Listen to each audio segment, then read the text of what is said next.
પહોંચી ગયો માણસે ને માણસેથી લઈ જવાની આપણે બાસાલીને દાડમની દવા. તો બાસાલીની લઈ લીધી પેટીને આપણે દાડમમાં લઈ લીધું ઉમી. આમાં બેઠા છે ખાયો વાડીએ પહોંચીને કરી નાખ્યું આપણે ઓપનિંગ. પછી એમાંથી કાઢી લીધા 2 ડબલા ના 2 ડબલા દેવાના આપણે ભાગીદાર ને ક્યાં જીવો. હા ઓલી ઓળીમાં થાવ એને દેવાના.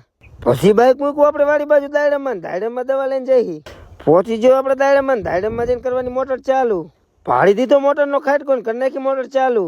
આપણે હાલપા આવી ગયું પાણી ને ફેરવવાના આવે વાલ તો ડ્રીપમાં કરી નાખી પાણી ચાલુ. પછી તો આવી નળિયું ને ચાકુ લઈને પહોંચી ગયું દાડમમાં આપણે નળિયું હાંધવાની જ્યાં તૂટલી હોય કેમ કે આપણે ઉમીક ચડાવવાનું ઉમીક જાય સાવરું અમુક ઠેકડ નાના બકરા હતા પછી કઈક આવા લાકડાનો જુગાડ કર્યો. બાકી ટેપુ ગમે એટલી મારી 2 પાણી 3જા પાણી નીકળી જ જાય. પછી આપણે ઉમીક તોડી નાખ્યું તોડીને નાખવા માંડ્યા બેરલમાં નાખ્યું થઈ ગયું કારું હોય જેવું. દાડમ માટે કયું ખાતર સારું ખબર કરી નાખું કોમેન્ટ. પછી હારું સોરિયું લઈને મેડા હલાવા કરી નાખું કારું દારૂ જેવું અસલ હો કોરા ઘોરા જેવું જોઈ લો તો. અને પછી ગણપતિ દાદા નામ લઈને કરી નાખું આપણે ઉમીક દેવાનું ચાલુ ને ઉમીક થઈ ગયું કાંટો ચડી